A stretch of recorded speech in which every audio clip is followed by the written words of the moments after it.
Hello, everyone, and welcome to Thursday's Talks with Chug. Each week, we cover pressing topics that matter to you and your business. I'm Arianna Gonzalez from Chug, attorneys and CPAs tuning in from our San Diego office. Please join me in welcoming senior partner and attorney Navdeep Meamber from our Santa Clara office. Hi there, Navdeep, and welcome. Thank you, Arianna. Nice to be here. Thank you so much for taking the time. So for today's topic, we will be diving into all of your pressing questions on unlocking the U.S. visa. Just a quick disclaimer for everyone tuning in, this conversation is for informational purposes only. It does not create an attorney-client relationship, so please comment your questions below or send us an email at info@juke.com, and we'd love to help you out. So let's get right into it, Navdeep. Let's start with the basics. What is a U.S. visa? So visa is a document which is used to travel to the US. Basically, I hear a lot of time clients asking like, oh, I have a visa, but they sometimes, they don't understand the difference between a visa and the approval they get in the US.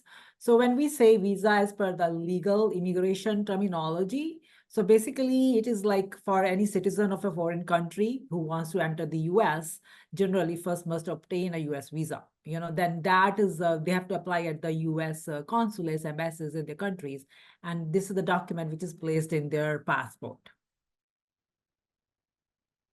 And how can I use a US visa to enter the United States? Can you share some info on that?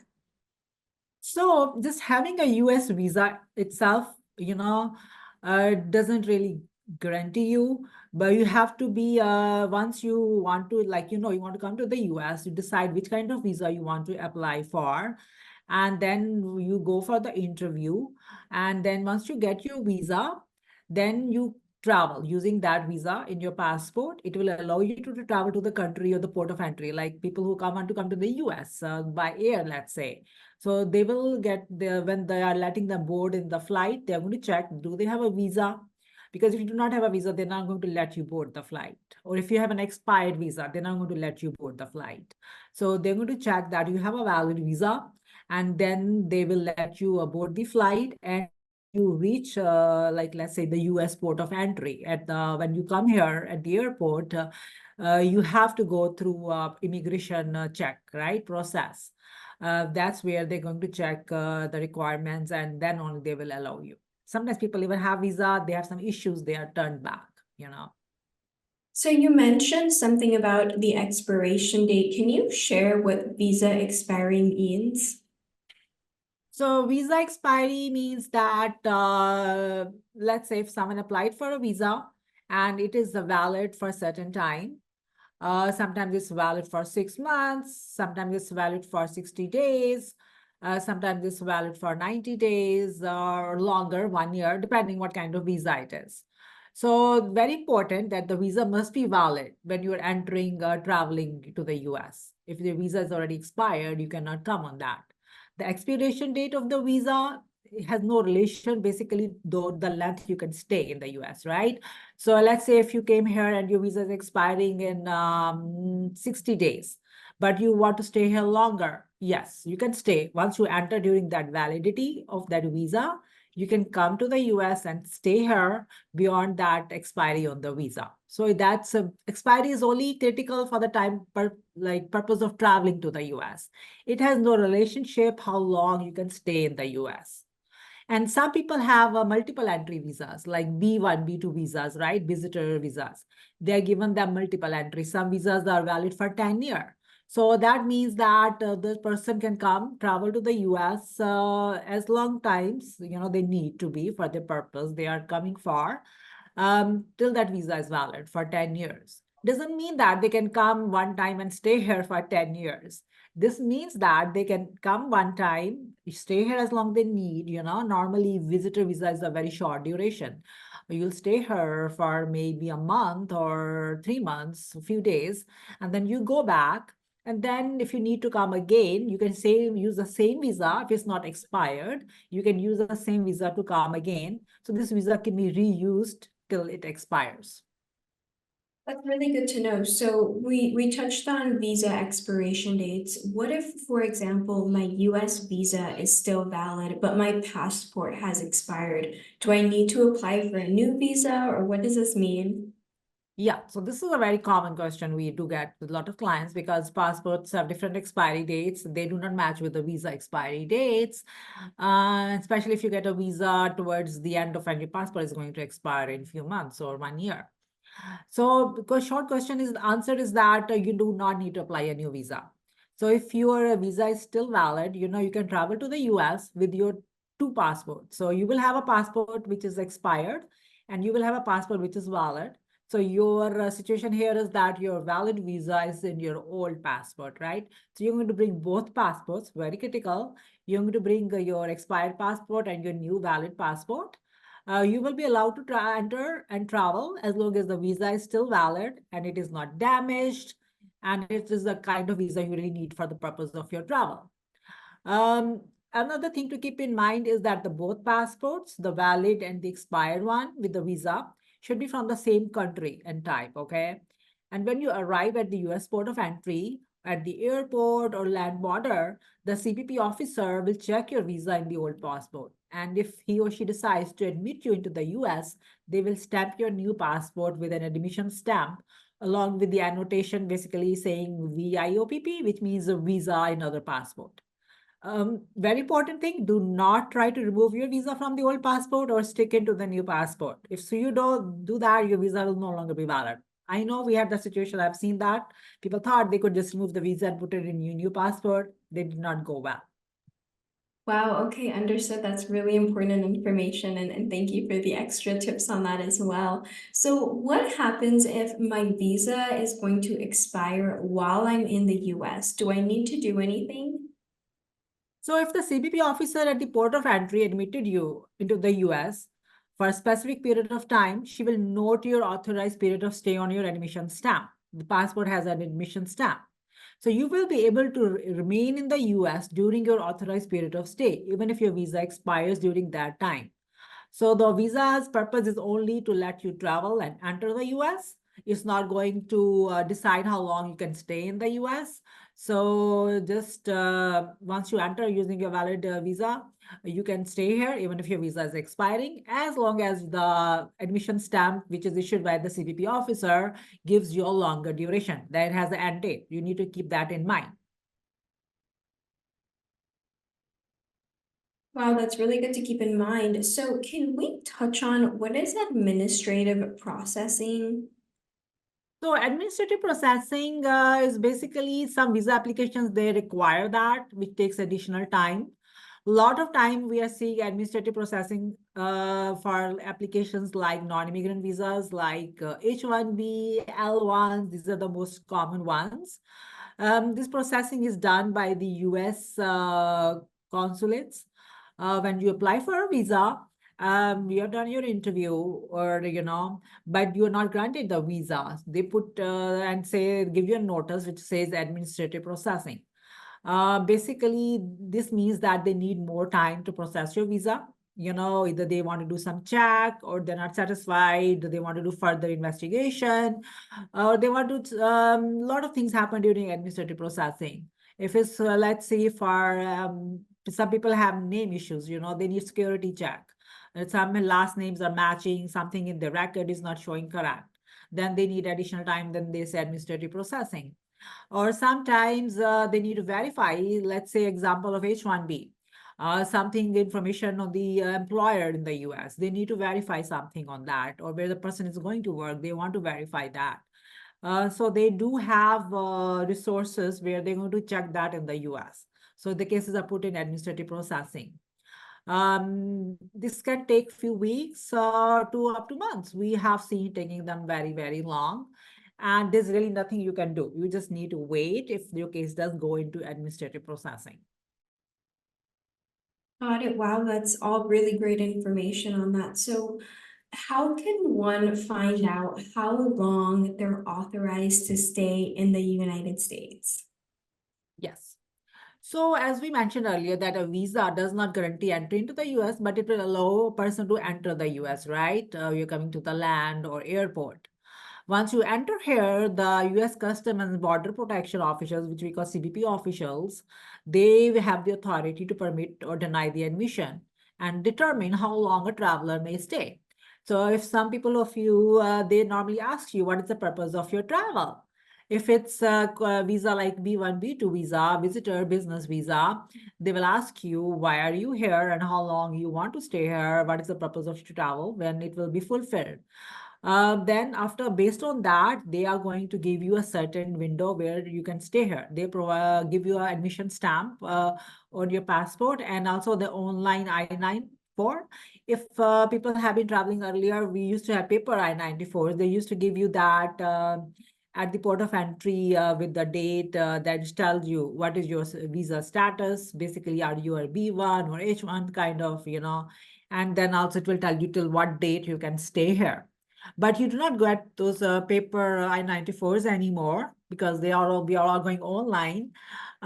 So it's very critical that you should check the admission stamp date in your passport, and also go and retrieve your form I-94 online. You can go to cbp.gov website and you can search for our I-94 over there. It will ask you your name and your passport details or date of entry kind of information. And from there, you can see, you can pull your I-94 and it will tell you that what is the date you can stay here. And I would always advise once you enter the US, always go online and check your I-94 to make sure the information there is correct. We had situations where, we were working on some file, people come to us for extension or something, and then when we pull the I-94, we see the information there is not correct. Either the visa category is mentioned wrong. People can make mistakes, right? CBP officers or whoever does the data entry, the government system, they can very much make mistakes. So make sure that your visa name is correct. Visa category you came into is correct, and the date is matching with what stamp you got on your passport and what is the online system. It's very critical that. Because if you stay beyond the date which is mentioned on your Form I-94, then you are out of status and you are violating the US immigration laws. That's going to create a lot of issues for you. So please, very important, you always make sure what is the date of I-94. Depending, doesn't matter what visa you came on. Everyone gets I-94 on a non-immigrant visa. Those are all really great insights and important reminders, and I appreciate you sharing the resources as well. If you guys are watching this and still have questions, please reach out to us anytime at info@chug.com. We'll connect you with Navdeep and she can help you with the process. So Navdeep, let's go into what type of visas are available. Can you share with us what the type of visas are? So there are two kinds, basically, two categories, which we always divide them into. Non-immigrant visa. This is like basically for travel to the US on a temporary basis for a certain duration. You cannot stay longer. If you have a non-immigrant visa, means that you told the consulate or the officer that you're coming here for a temporary time, for whatever the reason you're coming here, and then you're going to be going back to your home country. So that's the purpose of a non-immigrant visa. It's temporary. You cannot stay here. You cannot think that, okay, I got this visa, now I can stay in the US or get a green card directly from there. No.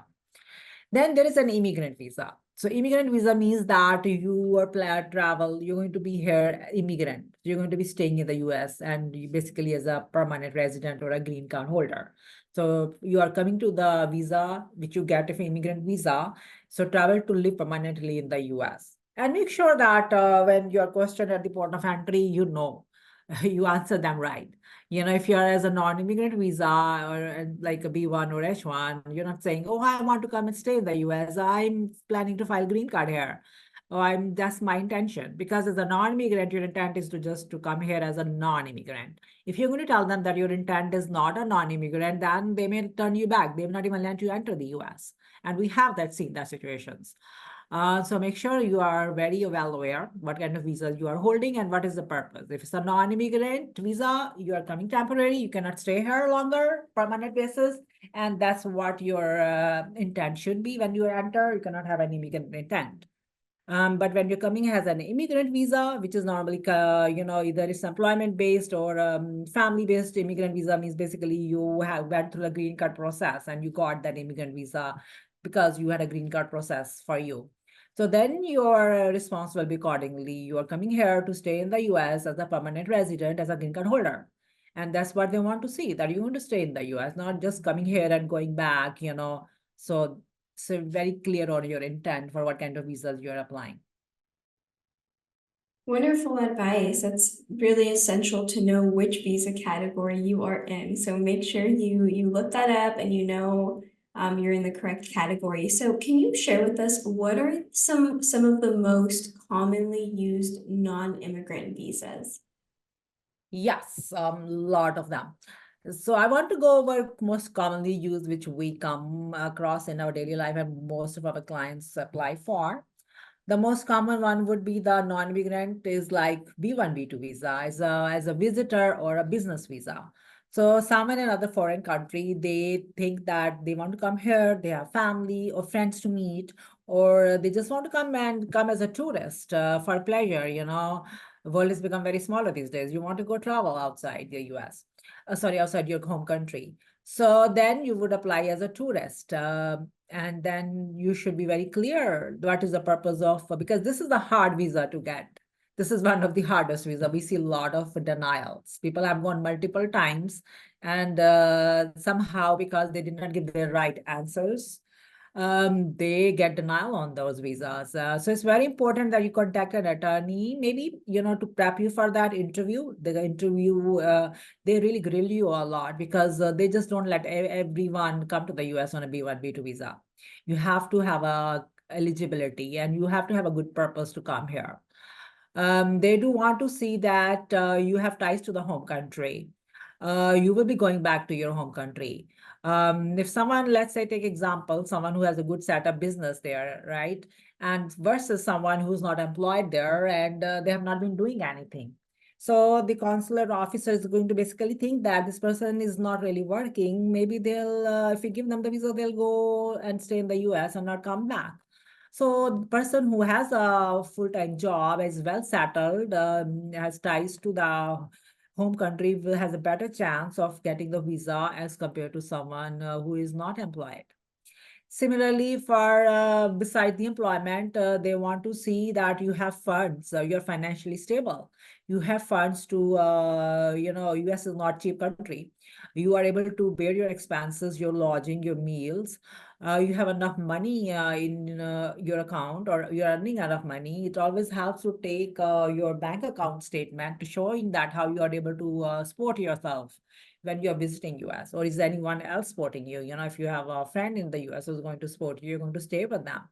So you have to give all that kind of different evidence. You cannot just go without any preparation or documents and just say that I just want to go visit the US. And we have seen they say, why don't you go to the other countries? There are a lot of other countries you can visit. Why you want to go to the US? And if you travel a lot and go to the other countries, yes, that does help, shows you are a traveler, you're a world traveler. So if you went to those countries, you came back and you're well settled in your home country, then means you will come to the US and you will go back to your home country as well. You're just coming as a tourist. Besides tourists, the business visas, if you're doing a business and you have clients in the US, you want to come and visit them, meet them in person, you get client letters. If you have any contracts going on with the US clients, you have business operations, somehow, you are doing some business with any US clients. Take all that documentary evidence and it really helps to show that for business visas. So next one I would like to touch is the H1B, H4 visas. So H1B is the most common used visa. This is basically a specialty occupation. Person has to have a US employer who will file the H1B for you. The position for which it is being filed has to be a professional position, means a position which needs a bachelor degree. And the person who's applying needs to have an education or degree which is related to their position. So these are the common things which are basically requirements they're going to check before they grant your H1B. They're going to see, is there a valid employer here? And do they have work for you? Do they have the financial ability to pay your wages? And then are you qualified? Do you have a degree? It has to be a degree as per the US standards. A lot of degrees outside the US, we need to send them for evaluation here. And then it has to be a person who has just a 3-year degree has a hard time because the US degrees are 4-year degrees. But there are ways around it. We combine the education experience and we can get those evaluations. But the most important, you need to have a US employer. And if you never had the H-1B before, you need to go through a lottery. The lottery for financial year 2025 is already over this year. Actually, we applied the lottery and people got selected, and now we are filing their H-1B petitions till June, and they can start work from October 1st only. So that's the first time when you're filing H-1B. So you have to go through a lottery, and your chances of getting into the lottery is 50-50%. It's a random lottery.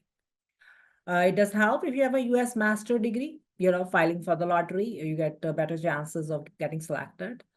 So if you do get H-1B, then your family, your spouse and children under 21 years old can come here on H-4 visa along with you, and they can stay here. So that's the H-1B and H-4 visa. The next visa, which I would like to mention, is the L-1B and L-1A visas. So L-1B and L-1A are basically visas for employees of multinational companies.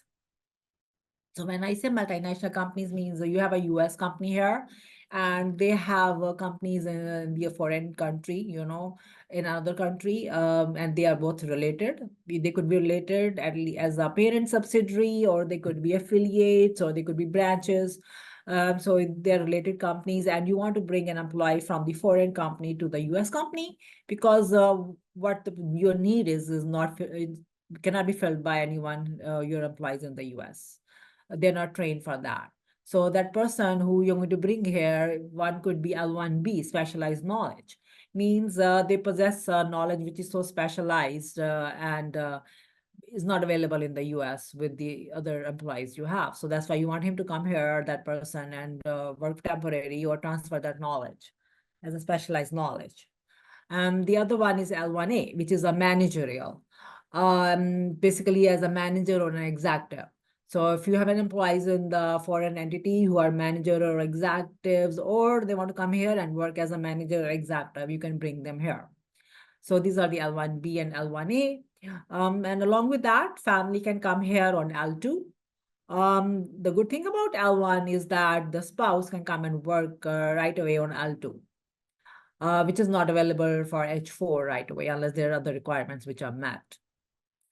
The other common visa, I would say non-immigrant visa, is TN visa. These are for nationals of Mexico and Canada. They can come here temporary, and it's just there is no lottery. So, if you have a professional kind of position, they can come here and work on TN visa. The other one common use is O1 visa. O1 visa is basically this O1A for like business or any size related, and there's O1B, which could be for arts or motion pictures. For O1 visas, you have to show that this person is extraordinary. It's not, it's like a little bit higher, achieve a little bit more. That's why you want to bring them to the US. They have to meet certain criteria. They have maybe some published material about them, or they have whatever the knowledge or their skills are, they're very extraordinary. They're known in their field. So those are O1 visas. The last one which I want to common is fiancé visa, family-based visa. Basically, for that, if a US citizen wants to bring their fiancés here, you can just, as long as you met that person in the last 2 years and you're engaged, you can bring them here. And then you have 90 days to get married. So then you get married within 90 days once you bring them here. So these are the basically most common based non-immigrant visa we do. Wonderful. That's really good to know. So there are so many options, and these are just some of them. So if you guys have questions about these, we'd love to help you out with them. We don't have too much time left, but I do really want to cover employment-based immigration visas because we do help a lot of people with these. So what are some of the most commonly used employment-based immigrant visas? Can you share that with us? Yes. So first I would like to mention is EB1. There are EB1A, B, and C's. Basically, these are EB1s are for extraordinary ability, Then there is one as a researcher or scholars.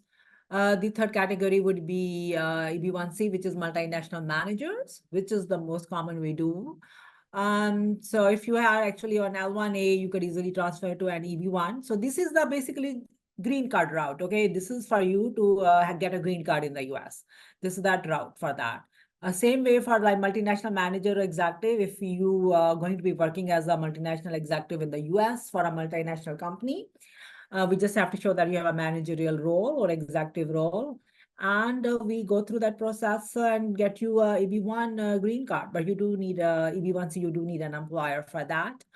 Then the other one would be EB2 and EB3 employment based, which are another more very common. If you are not qualified as EB1, then you do go into EB2 or EB3. For EB2 and EB3 also, you need an employer here. Employer is going to sponsor your green card. Basically, EB2 is that you have either a master's degree or you have a bachelor degree and the employer needs 5 years experience. So the requirements, these are based on what are the requirements of the employer.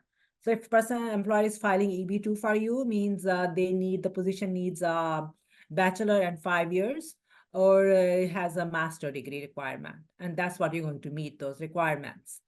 That's our EB2. And then there's EB3. So people who do not have a 4-year bachelor degree, or they do not have 5 years experience, they would normally fall into EB3. There used to be a long time back, everyone wanted to go into EB2 because the dates were much faster for that, but that time is over. So at that one, there was one time people all wanted to go into EB3 because the days were moving faster for EB3.